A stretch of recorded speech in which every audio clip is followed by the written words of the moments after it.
this next time I tour, I'm gonna try not to use ticket services and sell the tickets the same way I'm selling this DVD.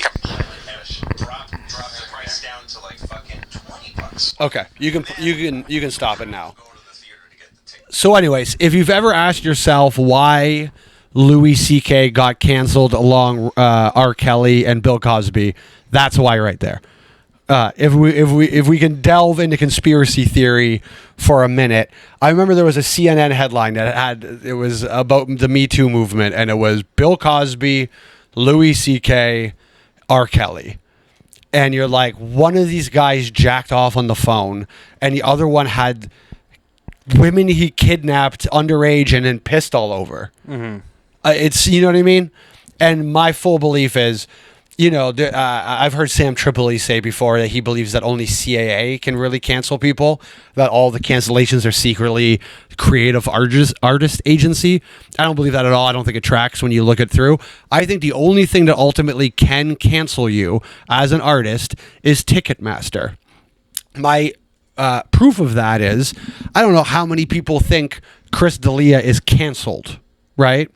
Like, the idea is, like, there's been a documentary on him being a pedophile sex cult guy at this point. Like, I don't know how much more you kind of need for a canceling nowadays, right? We all believe that all these things happen. But you go to Ticketmaster and you look up Chris D'Elia, they'll still work with Chris D'Elia. So are you truly canceled when Ticketmaster will still work with you? Unless Ticketmaster drops you, that's kind of it. Ticketmaster holds the entire keys to what an actual cancellation is. Because if you get canceled with Ticketmaster, you're out. You're out. That's it. If Ticketmaster doesn't want to work with Kanye West when Kanye decides to tour again finally, right? What's Kanye going to do? Is he going to go do... He's going to go to do 45 shows in a row at the fucking concert hall? Like, what is he going to do? There's no options. And, like, when you talk about, listen, I don't know who owns Ticketmaster, but when he wants to blame all the Jews, maybe it's one of them. I don't know. Because, like, I get what he means. I'm not putting it on a particular people, but you can't talk shit about them. Like, this is a dangerous thing to say. If I'm successful in 10 years and I'm at a point where I want to play these theaters, this can hurt me. Like, this can actually hurt you. If Ticketmaster doesn't want to use you right now, you're kind of fucked. And look what they did to Louis. And Louis was, the effort that Louis had to go through to even do that. If you remember what Louis was doing was selling tickets on his website for $40. And it was a first come, first serve. He put them up. You could buy them, and that was that. There was no add-ons. There was no service fees. There was nothing. And he had a thing built in, he claimed, and I think he later kind of revealed that he didn't really maybe necessarily have all the technology to do this. But the idea was if they found out your ticket was scalped, your ticket wasn't going to be good anymore. So it completely reduced the resale market. The fear that your ticket would be worth nothing when you went to go cash it in afterwards was enough to make them not do it anymore. He was the post Pearl Jam standing up to Ticketmaster in 1994, where they went in front of Congress. I mean, Eddie Vedder wasn't there for some reason. I guess there was a wine party, but his guitar player and drummer showed up, and they talked to the Congress because, they saw it in 1994 before even Live Nation, even the merger, they saw it. It was like, well, what are we supposed to do?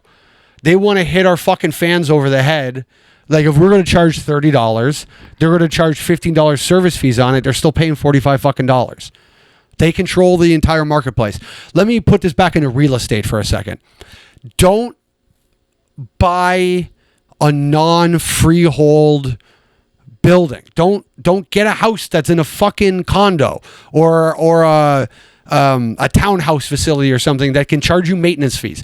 Don't do it, because there's an aspect of your business you don't control anymore, and that they can do whatever you look at some of these apartments in the city. There's like $900 maintenance fees on these things for nothing. So even if you wanted to buy the place for whatever $1 million or whatever the fuck the market would be, you're going to go, well, I don't want to pay $900 a month in a fucking rental on top of what I have to pay for the mortgage.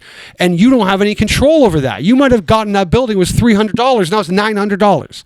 So don't do it. So now, if you're Pearl Jam to go play to put it back, and you want to go on tour, and you want to charge $30 for your tickets, there's nothing to say Ticketmaster can't turn around and charge $30 in service fees. They're going to make all of that off your fucking head, and there's no alternatives. It is a monopoly. Where else are you going to go? If Pearl Jam wants to come here and not use Ticketmaster, they ain't doing Scotia. They ain't doing Rogers. They're not doing the Coca-Cola Coliseum. They're not doing the Danforth Music Hall. They're not doing any of the Mirvish venues. They're not doing the Meridian. They're down to 600 fucking seats for Pearl Jam. Or they can play a park and figure out security themselves. That's it. Those are your only options. It would literally at this point... So, okay, I'm going to get into these numbers. At some point, I'm going to prove to you it would be cheaper for Pearl Jam, and we're going to use Pearl Jam as the basis for all this just because they did fight this. It would literally be cheaper for Pearl Jam to erect a Rogers Stadium level facility themselves for one night than to just go through Live Nation and Ticketmaster at their spot.